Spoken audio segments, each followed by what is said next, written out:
আমলের মৌসুম, গুনাহ মাফ করানোর একটা মৌসুম।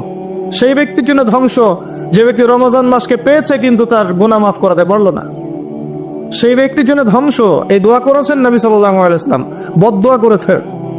সেই ব্যক্তির জন্য ধ্বংস যে রমজান মাসকে পেয়েছে কিন্তু রমজান মাসকে পেয়েও তার গুনাহগুলো মাফ করাতে পারলো না। এখন আমরা তো জানি না আমাদের গুনাহগুলো কত। যে গুনাহগুলো আমরা জানি সেগুলোকে মাথায় নিতে হবে, এই গুনাহ আমি করেছি জীবনে। সেই গুনাহগুলোকে আল্লাহর কাছে নাম ধরে ধরে বলে ক্ষমা চাইতে হবে। আল্লাহ, আমি অমুক দিন মাদক সেবন করেছিলাম, আল্লাহ আমাকে মাফ করে দাও। আল্লাহ, আমি অমুক দিন বন্ধুদের পাল্লায় বলে অন্যায় করেছি, আমাকে মাফ করে দাও।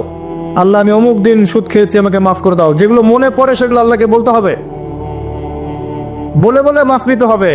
আর যদি মানুষের সাথে জড়িত ব্যাপার হয়, আল্লাহ, আমি অমুকের রিলিফের মাল আত্মসাৎ করেছি, ফেরত দেইনি, আল্লাহ আমাকে মাফ করো, আমাকে সেই মাল ফেরত দেওয়ার তৌফিক দাও। আল্লাহ, আমি অমুকের জমি আত্মসাৎ করেছিলাম, আল্লাহ আমাকে ওই জমি ফেরত দেওয়ার তৌফিক দাও। আল্লাহ, আমি অমুককে গালি দিয়েছি, অমুককে গীবত করেছি, অমুককে জুলুম করেছি, আল্লাহ যার যার হক তাকে তাকে ফিরায় দেওয়ার তৌফিক আমাকে দাও। পবিত্র অবস্থায় আমাকে পরকালে উঠাও, এরকম করে দোয়া করতে হবে। মানুষের সাথে জড়িত হক আল্লাহর কাছে মাফ হবে না। কাবা ঘরের গিলাফ ধরে কানলেও মানুষের সাথে জড়িত হক ক্ষমা হয় না, এটা মানুষের কাছেই ক্ষমা নিতে হয়।